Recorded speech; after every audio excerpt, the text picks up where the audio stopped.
Okay, so I'm going to tell you a parable that if you've been following my work in the last 6 months, you'll have heard me say. It's a relatively new one. I came across it through something I think I read of René Girard, but I've used it like 4 or 5 times in various talks. But what I want to do is try to dissect it in a way that I haven't done before. So even if you've heard the parable, hopefully you won't hear what I'm going to do with it tonight. And it's that parable of a man who hears that there is a treasure hidden in a rocky field under one of the rocks. And so this guy goes into the rocky field and starts picking up the rocks to try to find the treasure. And the story goes that after he's picked up 100 rocks and has found no treasure, eventually he seeks out a rock so heavy that he cannot lift it. Now, one of the reasons why I really like this story is because, and what I want to do tonight, in an hour, let's see if we can do it in an hour, is actually talk about the cure, right? Is to talk about, I always come back to the subject, it's one of my passions, is what does it mean to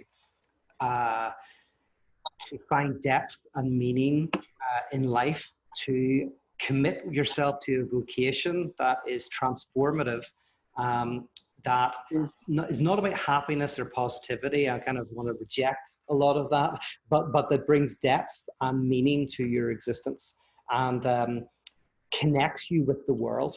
But I want to call it productive maladaptation, right? So you're productively maladapted to the world, which means that you're not adapted so well to the world that you don't want to change it, right? So if you look at Instagram or something, right, and all these positivity videos, like if people are really positive and happy about their life, well, then they're not going to change anything, right? Why would you change anything if you're happy, right? Which is great, and there's some people who are happy to some extent, but if that's the goal, then you might find yourself so well adapted to your world that you're not doing something productive to transform it. And I also, in the course of this conversation, will probably want to pick holes in that very notion of happiness anyway. Yes, so in order to begin to kind of pick out what I mean by the cure, I want to look at how in this parable you've got two things fighting against each other. And in psychoanalysis, you can call them the difference between desire and drive. So desire is primarily focused on wanting something, right? You desire something that you're lacking and you seek to get that. Oh, by the way, I'm just going to mute, see if I'm trying to mute everybody. There's some mute all. Here we go. There we go. That should work. Perfect. Oh yeah, so in psychoanalysis, you have this idea of drive and desire. Desire is what we all know, right? Desire is when we would like something. We'd like to go on a holiday. We'd like to have a drink. By the way, I'm going to get a beer in a second. I forgot about that. I've got a little shot of vodka, but it's finished. So I'm going to get a beer in a second. But it's not Pints and Parables if I'm not drinking.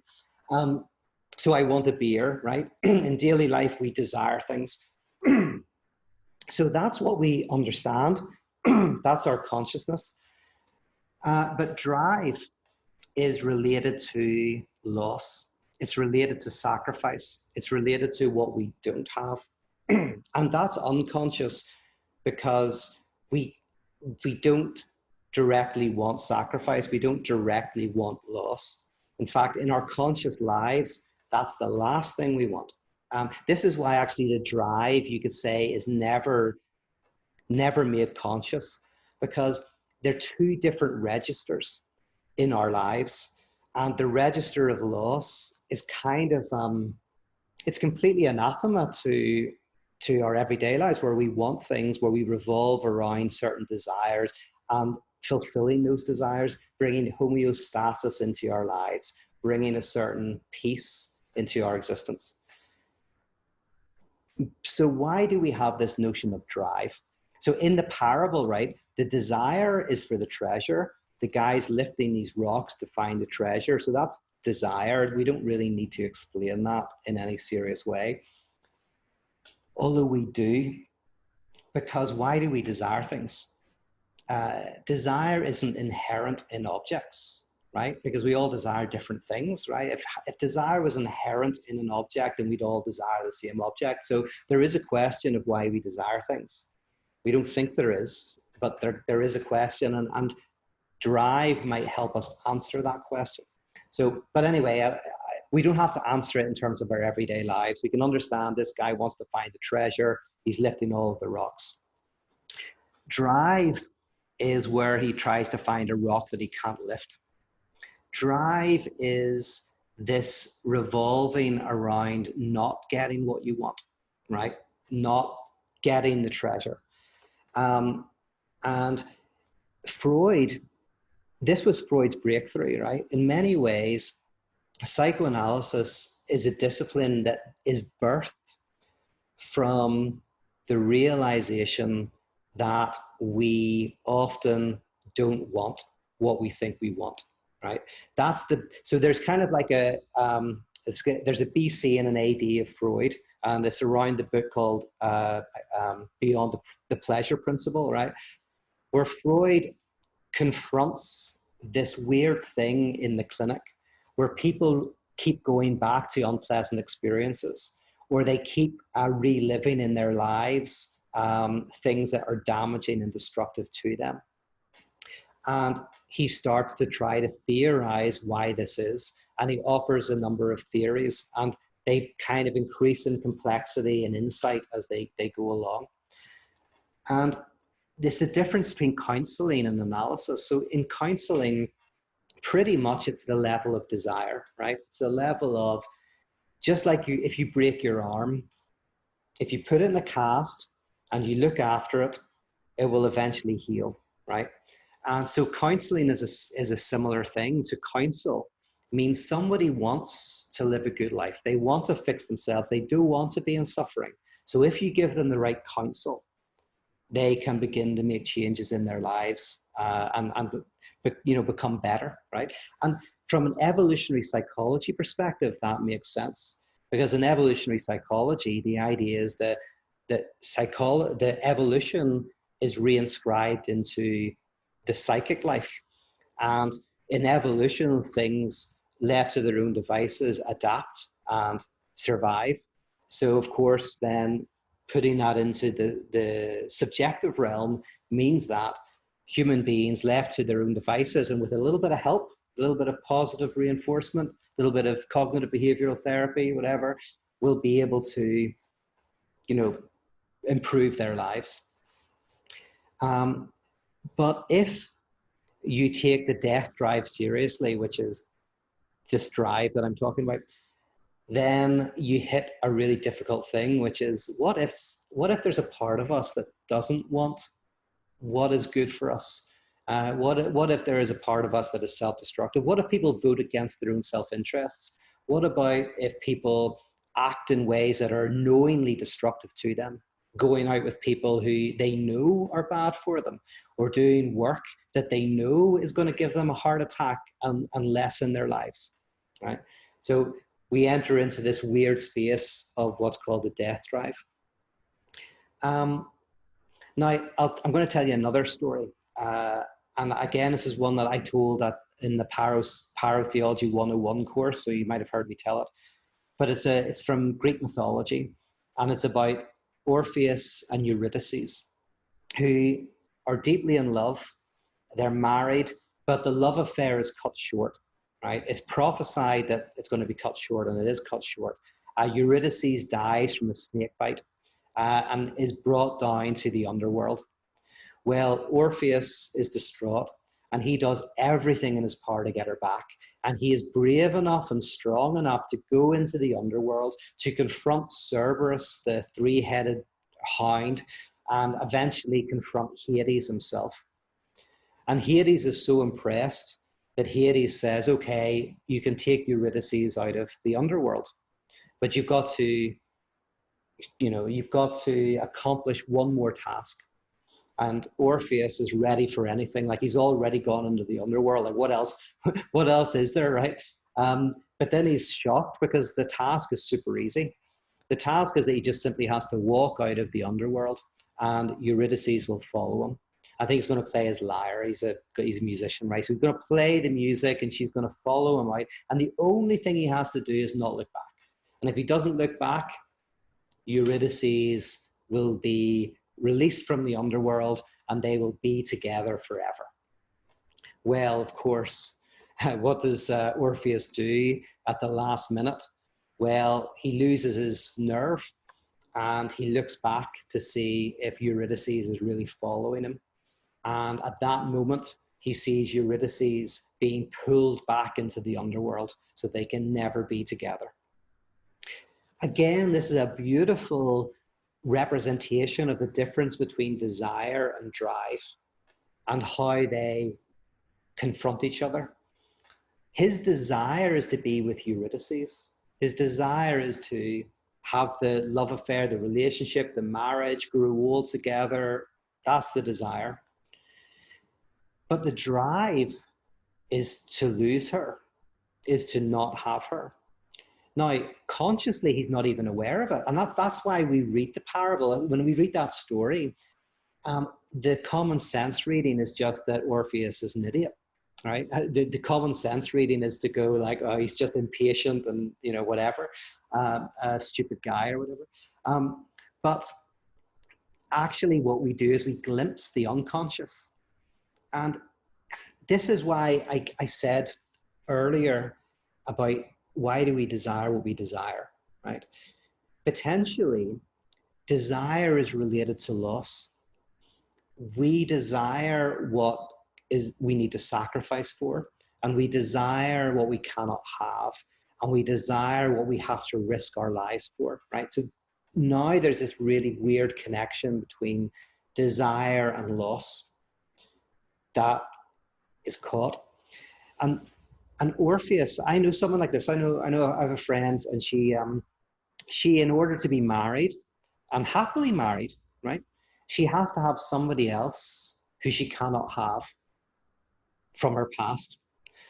And so weirdly, although consciously in her desires for her family and for her kids, and that is a healthy thing, right? There is this unconscious drive for something that she can't have with somebody else. And in a way, she keeps that other person at arm's length in order to keep her desire alive. So this is weirdly a way for her to keep her desire going. Or to take a very common example, people often think that people are jealous because they love. But that relationship is not one way. It's more two-way. In fact, it's more primarily the other way, the reverse, which is sometimes people can only love because they're jealous. In other words, they need the threat of something being taken away from them in order to keep their desire functioning and alive. But this causes a big problem in our lives, because now we're caught between desire and drive, and it can be incredibly painful for us. We can desire, I was talking to Bill there earlier before we started officially, but talking about even financial success, right?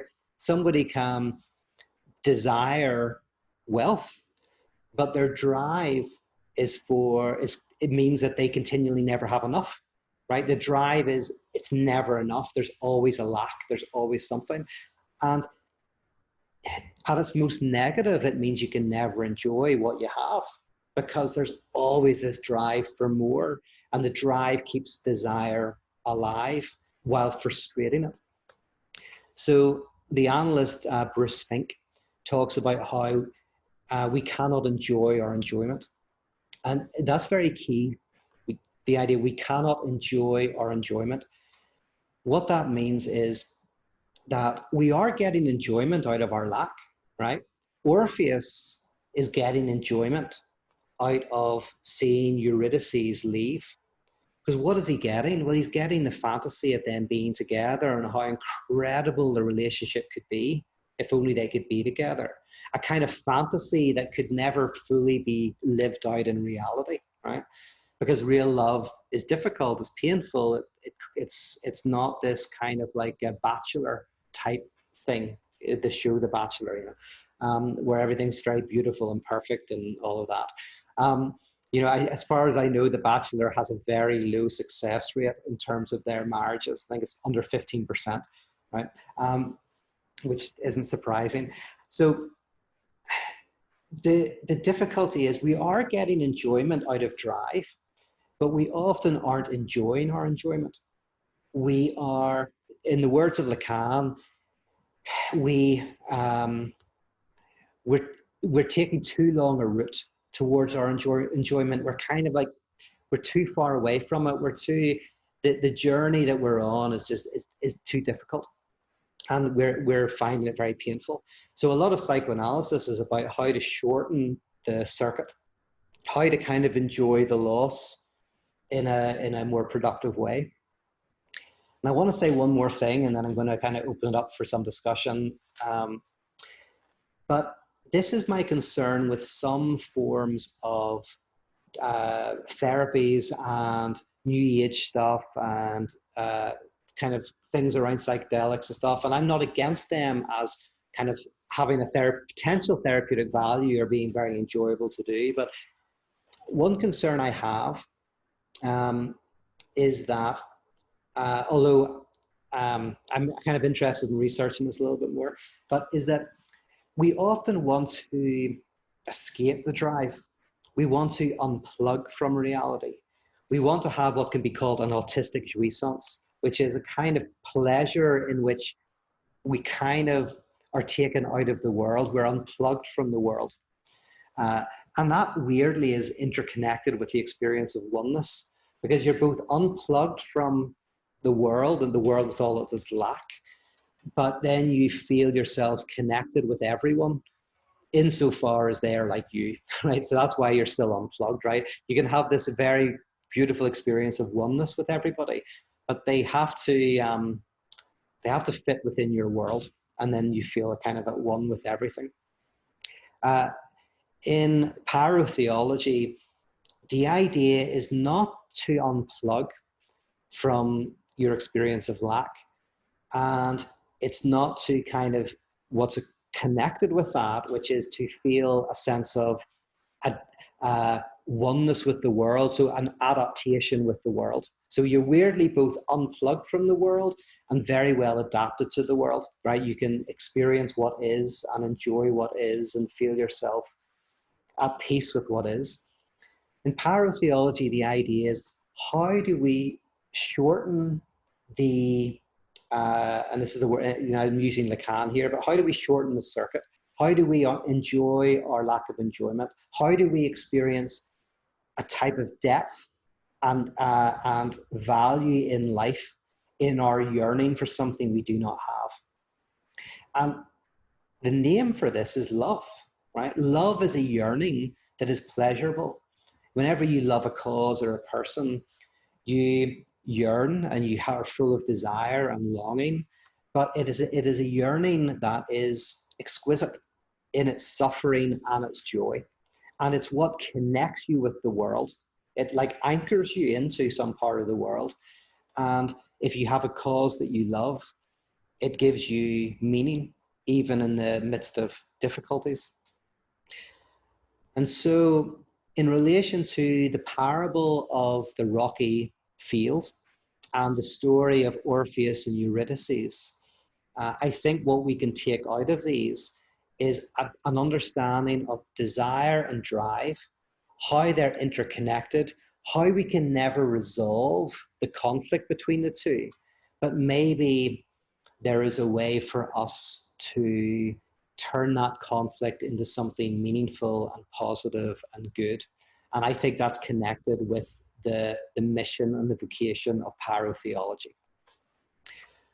Okay, I've been chatting for about 25 minutes, so I'd love to spend 20 minutes or 25 minutes in conversation with you guys.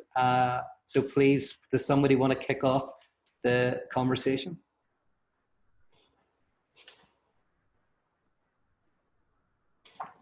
And I'm going to get a beer while you're sort of deciding who's going to talk first, but I can hear you, so start talking. The fridge is just literally here. Okay, so Peter, being familiar with your illustration of gambling, that the key to the enjoyment of gambling is loss. Yeah. Is it, I mean, it draws me into the key to a quality religious experience is hell. Because the pursuit of heaven, of course, is what it's all about, but hell is the key. Yes, they're interconnected. I mean, I was actually writing a book about this and never got finished it. But the first chapter is called Heaven is Hell. And it's partly looking at the interconnection between the two of those.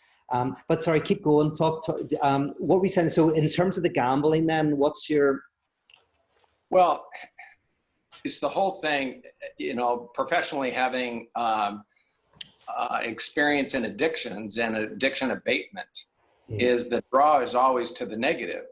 And those in religion, the draw is always to the negative. Yeah. And so understanding that passion to go back to what you can't have, the girl you can't have. Yeah. And when that is released, then, well, I've listened to you so much. It's, you know, that truly being healthy enough then to let yourself then enjoy the positive, the sobriety, the relationship with God without hell. Yes. Gamble and win and enjoy the win, and then respond appropriately to the loss, which is, you know, stepping away from. But you know, that's where I call you a bass-backwards communicator. Is you always go to that opposite, and every time you do it, I think, oh, you got to be kidding me, and then I think, no, that actually makes sense. Yeah, and you know that example of gambling, I'm glad you brought that up actually, because it's a good one, because I think, like, we initially think that the gambler is addicted to winning, right? That's of course the first thought you have. The gambler wants to win, but actually the desire is for winning, but the addiction is to losing, because the loss generates the increasing desire for the win. So as soon as you hear that, again, that's just a good way of describing the difference between desire and drive, is that when you come to addictive behavior, and there's obviously you know, biological dimensions, et cetera, but when you're kind of start to talk about the subjective dimension of addiction, you will find that what people are addicted to, what people enjoy is the good bit, and what people are addicted to, as you say, is the bad. I did psychoanalysis for a year, and I was in a relationship that I called a heroin relationship. And this is a long time ago. And I said, like, I was addicted to the highs in the analysis. I was addicted to the highs. And my analysis was Lacanian, never really said very much at all, but said, well, maybe you're addicted to the lows. And I remember whenever that was said, it kind of like clicked. It was like, oh yeah, I'm not addicted to the highs of this relationship. I'm addicted to the trauma of it. And because it keeps regenerating desire, it's the way that I get desire to function. Yeah. You're nailing it. Well, thank you. Yeah. now you know what I'm about. You guys can just walk away. But you know, we've been on this journey together for a while now, so I hope you stick at it a little bit longer.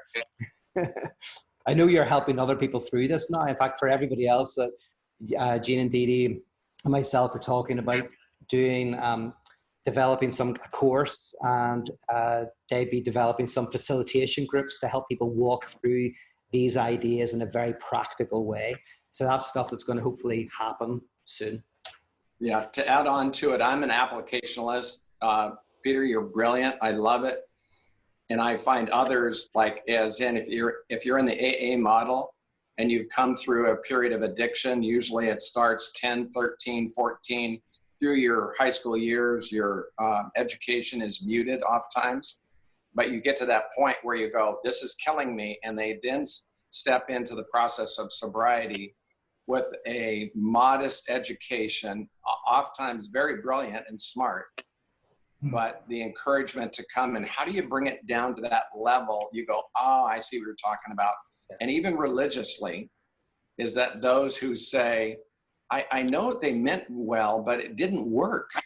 And how could it work? And so you have the brilliance, and I come in really at the bottom and say, okay, how do we go incrementally from the bottom up? And when they then have ears to hear, they go, oh, I see what you're talking about. Yeah. And that's my passion for the broken, as we, both Dee Dee and I, sit with the broken with no answers for them, because it's a matter of opening up their heart to hear. Yeah. That willingness to say, if that's true, how would I do it for me? How would I take a first step, which is, I'm powerless. Yeah.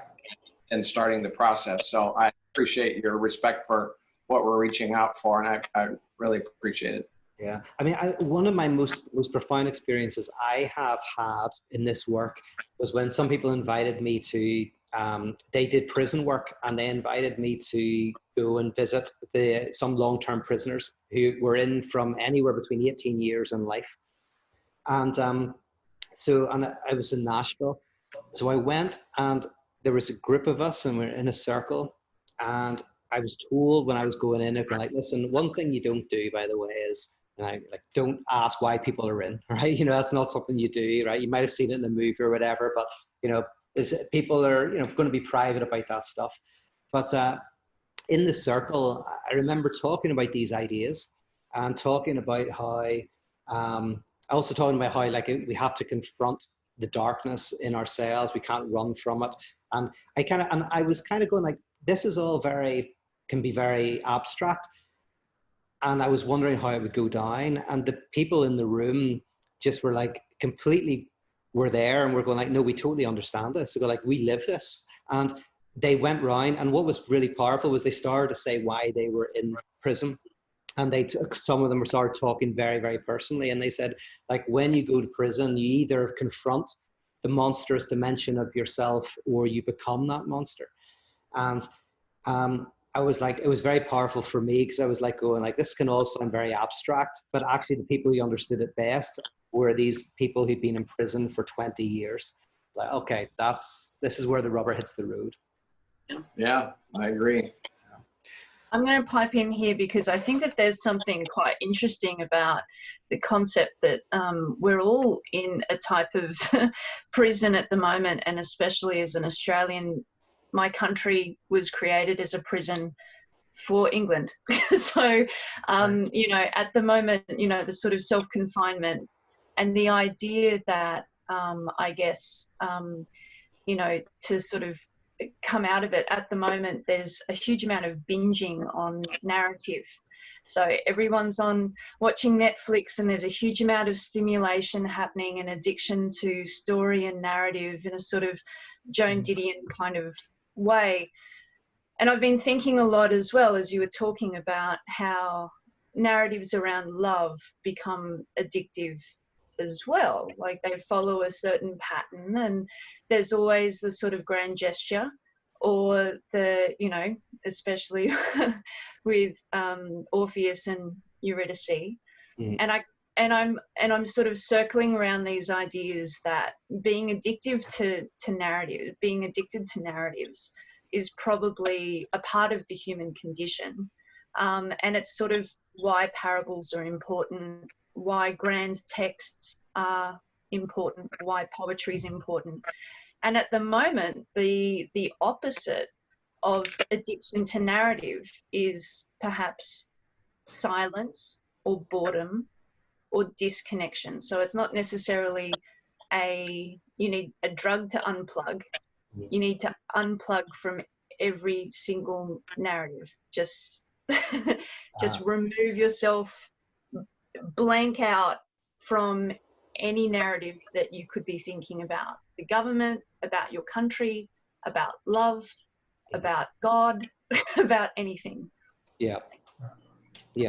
I mean, actually, and in terms of that, well, in terms of the narrative thing and then the silences, I actually think that, yeah, the best parables are, they rupture narrative. They kind of like break down our ways of seeing the world. They confront us with the unconscious. They confront us with a way what can't be rendered conscious. So one of the things I love about, yeah, or even this is why I'm not a big fan of narrative theology actually as well, because narrative theology kind of renders text into a type of narrative, a story of, you know, they say God's working in the world. Whereas in many ways, where the transformation happens is in the rupture of narrative. And I don't know if that's what you mean by silence at all. Or is that people's kind of like being oversaturated by narrative and story and mythology? And Yeah, I guess there's a thing at the moment, especially, you know, in the arts in Australia, which is our government isn't helping any of the artists that are suffering right now, and who are out of work and lost their jobs. Like, all of the support doesn't support them. So they're sort of responding by saying, you know what if you had no books? What if you had no music? What if there were no stories? What if you had no Netflix? What if you had, you know, no films, nothing? Like, if there was no art in the world and all the stories were removed and all the narratives were removed, what would you be left with? Which is a really powerful way of saying, how do you sit with whatever's already inherently within you?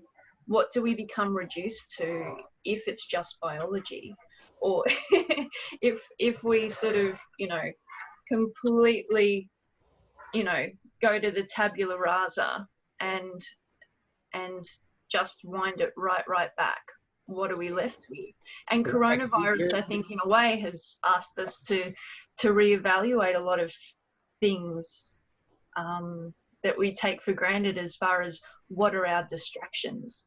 yeah, because that's right. You're a drama teacher, isn't that right? You lecture in drama and theatre, isn't that right? No, I'm an arts and cultural strategist actually, but I have a background as a playwright. But yeah. Okay, I was half right. I kind of got it completely wrong, but was in the right ballpark. Yeah. I mean, it's difficult because, like, there is a way in which I think artists are so out of, like, it kind of makes sense to me that they're going to be screwed, sadly, because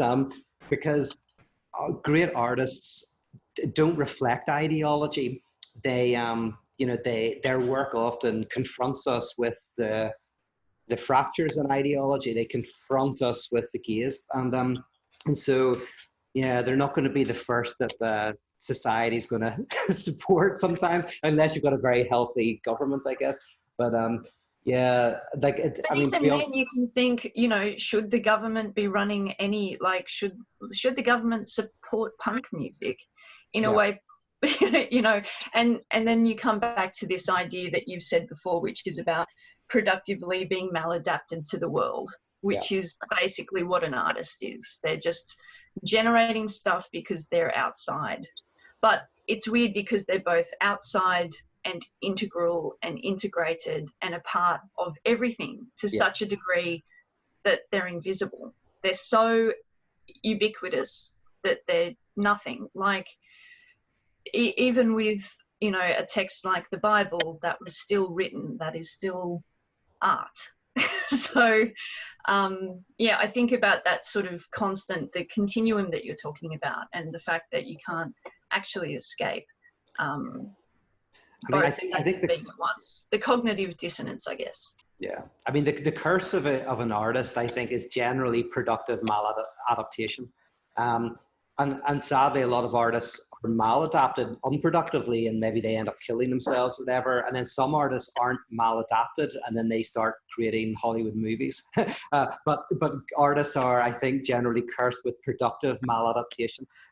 And so they're sadly, by definition, going to find it hard. I have a side interest in helping people be freelance artists and thinkers. In other words, how do you protect yourself financially while being a kind of a gadfly on society? So I'm interested in that, you know, because personally I've had to learn how to do that. So I want to help others to do it as well. So with all these narratives, there seems to be kind of a spectrum of the stories being told.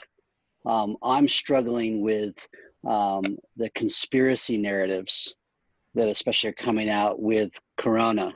Mhm. And like, it's just like, it's making me a bit crazy in my head. And as I've got family members back in the US, who are buying into this and reposting, there's I think Plandemic is a supposed documentary that's been done, that is looking at that there's something else that's behind all of this. And, where does this fit into the maladaption? Where does it fit into these stories that at times, is there a wrong story to tap into? Is there a right story? Yeah, that's good, Kevin. I can't, for some reason, your face didn't come up, but I knew that voice anywhere. By the way, that's a good title. What's it? Plandemic. That's clever. That's good. That's very creative. In a nutshell, this is, I think, is a good rule of thumb, right? When I think about the three structures of psychosis, perversion, and neurosis, if I was to put them into buckets, I would say psychosis is out of the world, perversion is in the world, and neurosis is in the world but not of it. Right? Now, what I mean by that is that a lot of conspiracy theories are psychotic structures, and not everybody who's a conspiracy theorist is psychotic at all, but it definitely has a psychotic type of structure, which basically means you're not productively maladapted to the world. You're actually kind of outside social reality. And by outside social reality, I mean, maybe you think that the FBI are after you. Maybe you think there's a grand Jewish conspiracy. Maybe you think there is, whatever it is. There's loads of them. They're on the right and the left.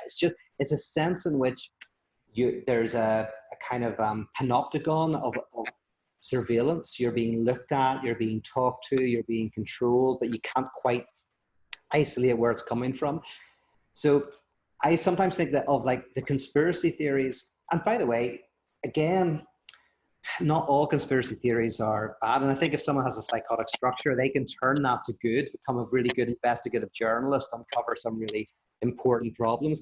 And there's probably some good places to critique what's going on at the moment. But all of that aside, if someone's very caught up in conspiracy theories, I think of them as not maladapted to the world, not in the world, but not of it, but actually cursed with being completely outside the world, caught in a narrative that isn't useful for them or for anybody else because it's so divorced. So do you want to come back to me? But that's what I hear in that kind of psychotic structure. It's like it's not the productive maladaptation of an artist that's critical. It's more a completely outside of social reality. Does that make sense? Yeah, it makes a lot of sense, and that puts it in a nice structure, and also shows, I guess, a bit of respect, for someone that might be telling that story. I'm still uncomfortable with that story, but probably needs to be represented. As I've been thinking this through, and I've got a family member that keeps that same Plandemic video. They keep posting it, and it keeps getting taken down. Or like they'll find it somewhere and it keeps getting taken down. So that even contributes to the conspiracy, that their big brother's watching and finding where this story that actually tells the truth is coming out.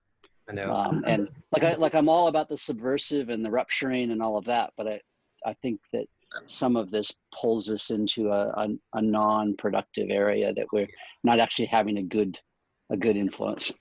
Oh, 100%. And I've got a few friends who are kind of potentially have psychotic structures, and they're getting very drawn into it, and they're trying to pretend they're not, but I can see from even their tweets that they're toying with it doesn't exist. It's just 5G and all of that kind of stuff. So yeah, the question, although not, but for you as in the person, this person is to what extent might they actually be suffering from a type of personal psychosis, or to what extent are they neurotic and they have a legitimate kind of critique, like they're annoyed at certain things and they're kind of expressing it. It sounds like the psychotic structure is Christianity. Yeah, that's what it is. That's what it is. Yeah. I mean, I think some of the Christianity that you have experience in has some of that element within it. Yeah. To say that in the nicest possible way. And can I jump in on that for a second, guys? Please. Hey. So I come from a super atheistic background, so it's interesting for me to see how everyone relates to conspiracy theories. I'm coming right now from just having met a friend for a beer who's very, very invested in conspiracy theories. I always find it super, super interesting. And I actually have come to kind of love this aspect of this person's personality. One way that I've come to think of this is that the structure of a conspiracy theory allows the person to not be forgotten. It offers some kind of existential security, because I think that's a lot more comforting to imagine that somebody is either consciously plotting against you or has your interest in mind in some regard, as opposed to being completely forgotten, which is the much more likely reality in almost every situation. That's very nicely said. You bring up something very important, which I always try to remember when it comes to individuals. And you're talking about is that like the psychotic structure is protecting someone from something even worse. That's why you can't actually directly assault it, and you shouldn't directly assault it, because it's a defense against something even worse. And for most people who have a psychotic structure, they are very close to the void. They're very close to the real, which means they feel themselves almost on the verge of unraveling on if it's bad, almost on a daily basis. They feel themselves on the verge of their entire symbolic structure, which is very weak, of going away completely. And so sometimes basically the conspiracy theory is what holds them together. It's what knots them together. And so, it shouldn't be directly assaulted. And then I have a friend who got into conspiracy theories, but is not psychotic. He's neurotic. He just got into it because he was very stressed. His life was falling apart. So he was having a type of psychotic break, but not as a psychotic. He was a neurotic, but he was close to the real. He was close to the fabric coming apart. It was during the recession. He lost all his money, got into big debt. All his significance as a business person, etc., all went. And he got into 9/11 truther. He was a 9/11 truther. But the difference was he had a certain distance to it, so he could talk about it. He could engage in doubt and unknowing. He could doubt his own story, and that's how you can generally tell whether someone's neurotic who's into conspiracy theories and someone who's psychotic and into conspiracy theories. The latter can't doubt. They can't engage in a critical disagreement. So my friend was a truther for a while, right? This guy Jimmy, and he laughs about it now, but he was really into it, just like I was a creationist for a while, right?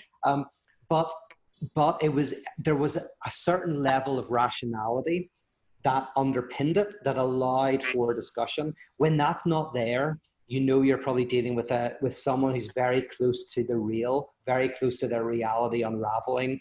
And you've got to be sympathetic to that. That's a little bit of what I heard and what you were saying. Does that resonate with you? Yeah, that sounds, spot on. Yeah. Anybody else want to jump in? Or Raphael? I got a thought too. Am I coming through? I can hear somebody. Yeah, who's that? That's me still, from Michigan. So when I first got into your work like 4 or 5 years ago, at that point you were talking a lot about the figure of the rebels from Camus. Uh-huh. And I was just kind of curious how, because you don't talk about that much anymore. I'm just kind of curious how that ties into this, because it seems like that progressive maladaption kind of really ties in well with his idea of the rebel. It does, Phil. Yeah, absolutely. Now, the funny thing is, so I whenever you start asking that question, I thought you were going to maybe bring up how Todd McGowan doesn't like the figure of the rebel. Do you know that? You've read some Todd McGowan, haven't you, or have you? I went through the Emancipation After Hegel thing. Yes, because there's a chapter where sounds familiar. he critiques the rebel in that book. And it's funny because I talked to Todd about it, because so just for everybody else, the figure of the rebel for Camus is someone who you could say exists between the conservative and the liberal. Say, for example, the conservative wants to go back to a golden age in the past. They want to return to something. And say the liberal is the one who wants to progress to a utopia, to a future, right? So both are kind of caught up to some extent in a type of utopia, one that lies in the past, in the golden age, and one that lies in the future. And the rebel is the one who enjoys the discontent of living in the middle. They enjoy the dissatisfaction and the work without ever trying to get to the end goal. Now, the reason why Todd is critical of that, Todd McGowan, is because he hears in the rebel someone who defines themselves against the system. And I get him. I totally agree that if someone defines themselves always against, then there's a certain sense in which they're not freed from what they rebel against. In a certain sense, they're still caught up in the logic of what they're against. And then at an even more interesting level, they unconsciously will still want what they resist. The example of love trumps hate, the signs, right? Whereas some people maybe they think they're against the Democrats or the Republicans, but they actually enjoy being against them and actually get their identity from that. Now, I get that from Todd, and Todd might be right that that's in Camus, but my reading of the rebel is not someone who defines themselves against, but who rather has found a way of enjoying their discontent and working within the world. So yes, I still think the rebel is a good figure for understanding exactly what we're talking about tonight. I just also want to mention that Todd McGowan, who's a thinker I deeply respect, he would disagree and would say that the rebel is not the figure, because the rebel is more like the adolescent, kind of like I'm against everything, who secretly wants what they're against. Or not even the adolescent. I would say I know some of these people, like the wealthy Hollywood person who has all of the right. They're rich enough to have the culturally right views, right? They've got cultural capital, so they can believe all the things that make them look good on social media because they can afford to. But they're not really against them. They're kind of like, they're against them only insofar as it makes them feel more comfortable with what they have. Right? So, yeah. What do you think, by the way? Do you like the figure of the rebel as a... Yeah, I do, because, similarly, and it's probably because I'm reading it through your lens. But I see that figure as somebody who gives themselves over to the task, of the project they're working on, or giving themselves over to the world. And I find that very inspiring and very useful, and a way to kind of, I guess a model for being in the world. Yeah. I mean, I can understand why Todd, right? Because Todd's trying to chart how you become free, especially in Emancipation After Hegel. It's all about emancipation. So it's how do you become free? So that's what the book's about. And as he charts how to become free, one of the stages is where you define yourself against, which in human development is when, as an adolescent, you resist your parents and you define yourself against what you came from. And then Todd wants to say that that's not yet emancipation. Emancipation is after that. And so I think we're, and if Todd was here, I would say this and hear what he would have to say in response. But I would say that, yes, he's using the rebel as that figure. I just never saw that. When I read Camus, I didn't see him as that stage in emancipation. I just locate the rebel in the next stage. So it's really where you locate the rebel as the person who is still intertwined with what they reject, or who has a positive dimension to their lack. Mm-hmm. Yeah, and I think it might almost be like a stage you have to go through too. So for example, I work in local food systems, And it's one of those kind of occupations, or one of those, you know, areas to work in where to try to accomplish something takes a whole lot of effort, and it's really, really hard, and it's a slog, and it can be, you know, rolled back with the change of administration. And so that idea of, you know, that, because he looks to the Sisyphus, right? Yeah. And as an example, and that's really helpful to me, where it's like you are doing this work because you love the work. You love what you're doing and love the task at hand, whether or not it's going to get you, you know, something in the future or not. Yes, that's key, by the way. If we to hit it in some concrete way, just like Gene and Dee Dee talked about, Gene was saying earlier, is that actually at a very concrete level, when I did Icon, why it worked, right? At the time of Icon, which is the community that I was part of and facilitated for years in Belfast, there was lots of other groups in the United Kingdom that were doing something similar, and they were called alt worship. And but most of them burned out, and I realized it was because most of them were, it was taking energy from them rather than they were getting energy from it. And we were lucky in Belfast that I was working with a group of people where it was giving us energy. The failure, as in we were trying to articulate something that we couldn't articulate. We were trying to do something that we didn't quite understand, and we were driven, and it was taking energy, but it was giving us energy. And that is the rebel, in a sense. Is like, if what you're doing, if it's great work, but it's taking energy from you, you're going to end up burning out. So it's about how do you enjoy the challenge. And yeah, when you've got that, you've got you've got something really good. I love that. Hey, Pete, is there value in both? Because it seems like there's still good stuff done when people burn out, which, you know, I experienced with Mars Hill Cafe, yeah, and had to take a break and then also move into just normal work that finances the rest of life, right? Yes. But like, it seems like it's not cut and dry, and you just have to find the balance, because I don't know that there is balance. That's true. It's beautiful if you can find that. That's very true. And I didn't do Icon forever. I mean, I did Icon till it was too much, until I now came to America. And that's a very good point. Like, the main difference is, Kev, is just that, like, you end up doing good work. It's just, you worry about the individual. It's like, if the individual burns out, it's like they probably still create a great legacy, but it's whether they are a casualty. I hate to see casualties, you know, but that is a good point. Sometimes you got to do the work because you know it's good work, and you know you're going to be a casualty. And by the way, that connects with drive. Like, you know, as if you're doing that work like you did with Mars Hill, and you're going, this could kill me. Like, that's actually what gives the work even more value, depressingly. Yeah.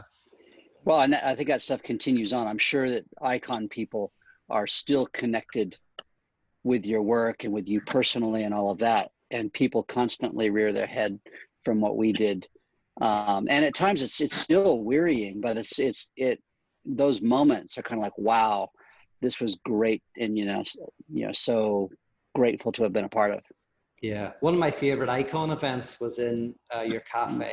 It wasn't an Icon event. It was one of your events, but it was the 3-tier thing where we worked together. And that was one of my favorite events we've ever done. And we had brainstormed like years, like probably, I don't know, maybe close to 10 years previous, to use all 3 levels in some sort of gathering.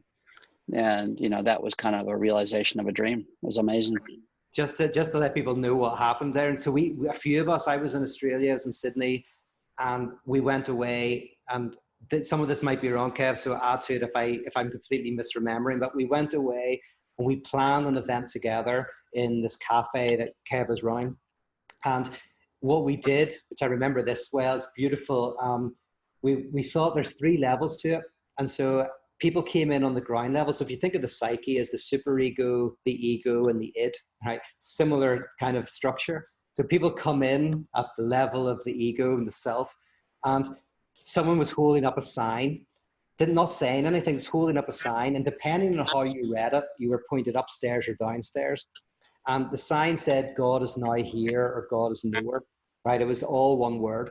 So if they said God is now here, they were sent downstairs. And if they said God is nowhere, they were sent upstairs. And upstairs was all about And it was beautiful because it was all about the positive dimension of religion. Now, it was quite confessional religion, but the beautiful side of it. And there was this notion of where does your faith lie was the theme. Where does your faith lie? Your faith lies in various things that have helped you through. And somebody told a story about how their faith helped them through this broken relationship or difficult relationship with their partner. And then downstairs was where the theme was, where does your faith lie? Which is, where does it lie? Where has it let you down? And the same person who told a story about how their faith helped them, you know, with their relationship, they swapped, and downstairs they told about how the relationship fell apart. And upstairs they sang the song, I once was blind and now I can see, was lost and now I'm found. And downstairs the song was, I once could see and now I'm blind, was found and now I'm lost. And we had these two very different experiences, and then everyone shifted halfway through. And it created this beautiful experience of, you know, of rupture. I loved it. So yeah, and we've never written about it. Kev, you should write that one down. Yeah, probably should. The thing is, I spent the whole time downstairs. I never, like, I didn't go upstairs until we kind of did a debrief afterwards. No, that was a moment because, you know, some of your initial work really influenced what we were doing at Mars Hill. So, but yeah, it's great. Oh yeah. And you're pretty close on the story. You're very close on the story. It's good. Sometimes I mix lots of stories together, but I remember we went to that retreat. We went to that house, and there were the fucking parrots, like little birds, like colorful birds, and they would like sit on you. That was incredible. Australia's amazing. Lots of animals that will kill you, but lots of beautiful ones too. I'm just looking at the chat box, by the way, just to see if there was any questions in the chat box. Anybody want to jump in while I'm looking at that? I think the chat is talking about Brandy and her kind of leaving Christianity, but in a positive way. Death drive is the newest thing for me. I mean, especially as a Christian background, we don't see that necessarily in the Bible, front and center, but is it in the Bible? I learned yesterday that Freud sort of came across death drive because his daughter died from the Spanish flu. Oh, so that's interesting. But didn't know that. I do this sort of drinking game. 2 words. When you say love, which that's like amazing to hear that tonight, how you express that. The other word is tension. So tension is kind of a code word for dialectic. Is there a dialectic between drive and desire? Yeah. So I need some more on the drive, maybe death drive or not, but I mean, and the other thing is, was Jesus struggling with this? Was he a rebel? Was he a positive example of rebel? Yeah, all great. Like, so for me, first of all, yeah, I actually think, and this is why I'm very positive religion in a way, like I think religion at its best. So the various descriptions of religion that you find in the academy, most of them, they all have something really interesting to say, but you will find that a lot of them look at religion in terms of how it adapts people to culture and adapts people to society and how it has an evolutionary, you know, dimension. But actually, I think that the core of religion, at least Judeo-Islamic Christian religions, and probably the others, but is actually there directly attempting to understand and manage death drive. Like that's what makes them so interesting. And I think sin is the name for death drive. And so for me, religion, I think, is not about adapting you or kind of making you kind of more adapted to society, but it's attempting to understand and attempting to forgive or rob the sting of or help you tarry with the lack, right? And that's, again, what original sin for me means and what sin means. It's not about being bad. It's not a moral thing as such. It is moral, but in an ontological way, in a very deep way. So that's my thought of religion, that religion fundamentally revolves around how to cope with drive. That's why I did my primary degree in scholastic philosophy. And what I discovered in scholastic philosophy, you get all of the debates in theology that happen now in philosophy and in continental philosophy, is they were happening in scholasticism in a very sophisticated way. And once you kind of like strip away some of the language that is outdated to us, to our ears, that's foreign to our ears, you find that they're incredibly contemporary. And then, yeah, in relation to Jesus and the rebel, 100%, I think that what you see in, I think you can read the figure of Christ as the figure of, so there's Jesus and there's Christ, and I think it's good to make a certain dialectic difference between the two. So Jesus is a person who may or may not have existed, probably existed in some way, who we've got these stories about. So there's Jesus the person, and there's Christ, which is the theological unraveling of incarnation, crucifixion, resurrection, right? And the question is, to what extent, how are they linked? That takes us into a massive field. But you could say that Jesus, as in the things that we read about Jesus, they do seem to be very connected to not trying to get us to believe a certain set of things. You can't really create a belief system out of what Jesus said, but rather helping people confront the truth of their drive, confront their own selves, and in that confrontation, finding freedom. So yeah, I think I'm just echoing what you're saying. But do you want to come back on that, Bill, and say anything else about it? Or No, that's great. And like you said, there is Jesus Christ thing to explore that's huge. It's very good. Yeah, and that thing, Jesus Christ, that's the dialectic together, Jesus and Christ. So Paul wasn't interested in Jesus at all. Never talked about it, never talked about what he said, never talked about the miracles. And he's the first guy to write this stuff. I mean, when you remember, like if you read the Bible, the New Testament, it's like, it doesn't start with the Gospels, it starts with Paul.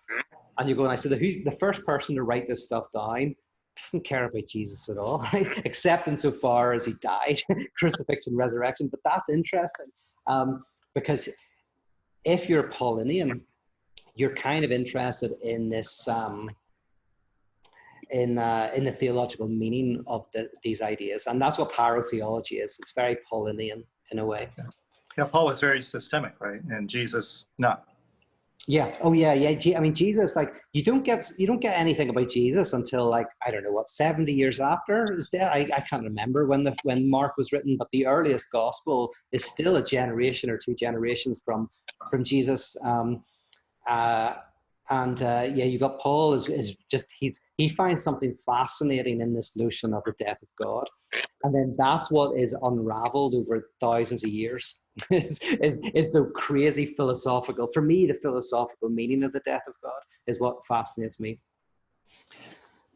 Now, here we've been chatting away. It's 7:10, so obviously everyone's free to leave. Don't just leave and go. But if you want, let's maybe hang around for another 5-10 minutes if there's a couple more comments, and we'll finish about 7:20. So anybody else want to kind of do some final thoughts? Hey, Pete, it's Jono here from New Zealand. How are you? Oh, Jono, hey, how's it going, man? Your face, yeah, good, I want to see your face. Hold on, where are you? Oh, because it's not coming up on my screen. Talk again. Okay. Yep. Okay. I think you have to unpin yourself. Oh, I see you now. I see you. Okay. Yeah, I've got the trees in the background.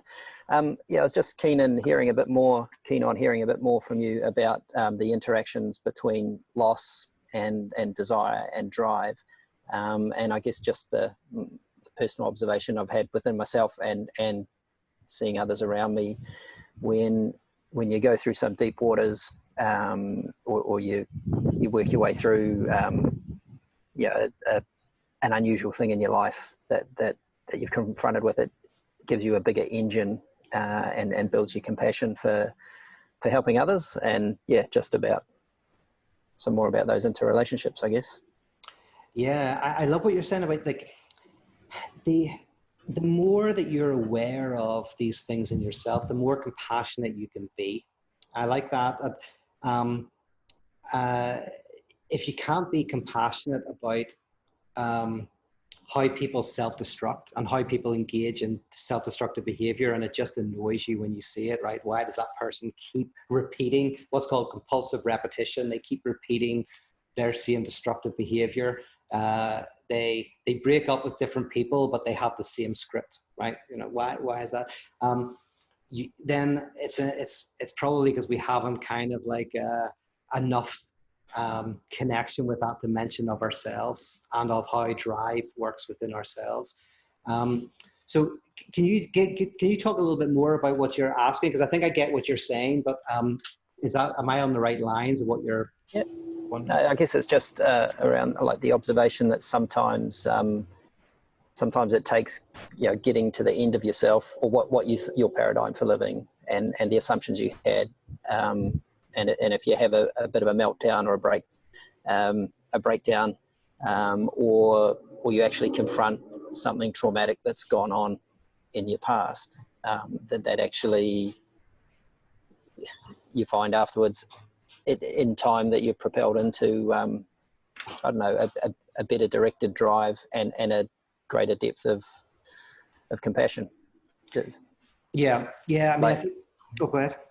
Oh, just just whether you know, does it take the immense loss to enable you to be to I guess unveil the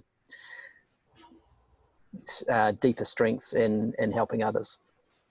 Yeah, I mean, so the bad news is that obviously sometimes we don't break out, even when we have a loss, a really bad loss, we retreat into certainties. And so sometimes religion is the retreat from that possibility, from that potential. What is it, the Chinese proverb that there's everything under heaven is in chaos, the situation is perfect, something like that. There's some kind of like saying, but when chaos is happening, there's an opportunity for an event.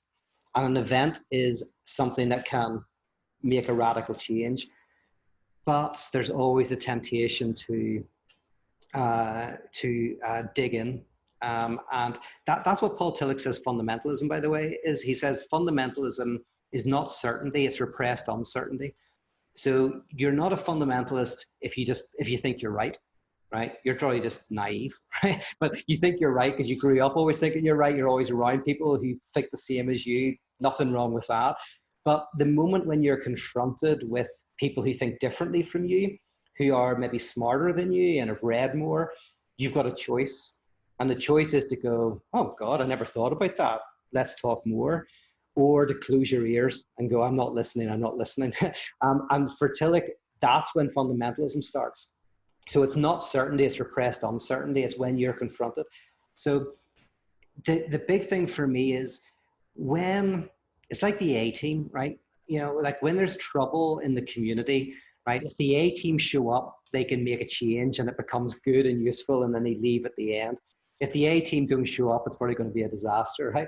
So I want to create a space where when the trauma happens in our lives and the difficulty happens, that if the right people are around in the right circumstances, yes, then you can kind of like become more sensitive to this dimension. You can make peace with it. You can make peace with your own death drive. Because for me, it's not about getting rid of your death drive. That's why I always talk about the difference between forgiveness of sin and payment of debt. Forgiveness of debt and for payment of debt. Payment of debt is to fill the lack. Forgiveness of debt is to say that the money you owe me is nothing. So one fills the nothingness. If I pay the debt, it fills the nothingness. To forgive a debt says the nothingness is nothing. You don't have to fill it. The nothingness is nothing. And so for me, it's like we don't get rid of the lack, but with the right help, we can tarry with it, we can make peace with it, and only then can we help other people. Like only then can we become useful for other people in their journey. So I think that's what you're saying. Is it what you're saying? I don't know if that sounds good. It's good to see you, by the way. I don't know if you heard, but Alone might be being picked up by Irish broadcaster because you supported the. So that just happens today. So Awesome. Well done. Okay, one more thought or comment before we finish up Pints and Parables. By the way, did people like this format? Because this format is possible to do on a regular basis. It's not possible for me to give you 20 parables every week, but once a month, giving a parable or two and talking about it is possible to do. So does this format, or is there any ways you think it could be improved? I liked it. You thought you liked it? Yeah. It's the only problem with it is it's probably quite similar to coffee and concepts. So, but there might be enough difference to make it work. So I might try and do this once a month. I'll see, but I think I could probably do that. I have a question. Oh, hello. Yes. Are you thinking about teaching how to write parables? Because you mentioned, I'm just curious because I would be interested in that. Right. I would be up for it if there was enough people who were interested and if I had enough courage to think that I could do it. So hypothetically, yes. What's your interest, by the way? Is your interest to use it to speak with them or to write them or to implement them? I mean, I don't know about other people, but I just know for me, like, I've always wanted to write more, and like for me it would be a great practice to put in those elements and learn how to write a story that's really impactful and makes you think of a new perspective. And so I don't know enough about how writing them works, and it feels like it'd be hard, but I would love to learn like what's involved in writing it and learn how to do it just to be a better writer and also a better thinker, and try to also help other people see new perspectives. Because sometimes you hear a parable and you're just like, oh my gosh, like I totally did not see it that way or see that coming. And I love the idea of being able to do that. Yes. Okay, that's good. Okay, I'm going to try and figure out a way to do that. Because I'm thinking that exactly what you said, which is parables are actually a very good way to learn how to think dialectically. So if we did a practical how to write parables over maybe 3 or 4 weeks, it's not just about writing parables, it's also about how to think dialectically. It's how to think tension, it's how to think contradiction, and how to communicate contradiction in a punchy way. So that could be useful. And if we got people who are writers or who want to be writers, or who are speakers or who want to be speakers, it's useful for both those disciplines. Like if someone, I don't know, are you a speaker, or are you a writer, or are you? Well, I've always wanted to be a writer, but I've never finished a book. Yeah. I'm actually a teacher, but I want to write better because I do have an idea that I want to complete a book at some point. But I love just taking in things because in order for me to write better, you really do have to learn how to think better, because that takes a lot of thinking to get it organized and figure out what your point is. And so for me, it would be just really great practice. But for me, it's more about just like helping others see new perspectives, I guess, in whatever form, whether it's writing or telling it out loud, because for me, parables have helped me a lot. And so, I don't know, I just find it to be really helpful in my field. I work in mental health and teaching. And so that's just, it would help me apply that to my career goals. Because here's the thing, I mean, this is not completely true maybe, but I think it might be, we'll see, is that parables, I think, can only be written from a certain position, which is, for me, the true position, which is dialectics and contradiction. I think parables are at their worst whenever they are in service of a non-dialectic way of thinking. So that's why I think Kierkegaard was so good at writing parables, because he was a dialectician. So if we talk about writing parables, there is a certain sense in which we need to talk about a certain way of thinking, because that's important. But that could be really interesting, because that could be a really interesting way of going, like, why is it that dialectic thinking is such a powerful way of thinking? Here's the problem. The problem is that people want to do how to write parables with me, but they don't know the theory that I'm working with. Mm-hmm. Then it's going to be a real nightmare. But I can do it with people who are here, because you guys know and are on the same journey with me and in the same field. I think that's always the problem, is when I run events, that there's sometimes someone will come from such a different perspective that I go, I can't even teach you how to write a parable until you understand how conflict works. So I think we can get around that by just doing it, on a Patreon model. So I'll think about that. I'll try and do that. I'll maybe do a 2-week thing. Let's do a 2-week thing and see how that goes on Zoom. I'll set that up sometime in the summer, and we'll do that. Cool. All right. Well, listen, guys, thank you so much for checking in, for being part of this. I think this could be something I could do monthly, so I'm going to look into that. Have a great Friday night. If you're Friday night, some of you are in Sydney, so it's the middle of the day, so enjoy your day.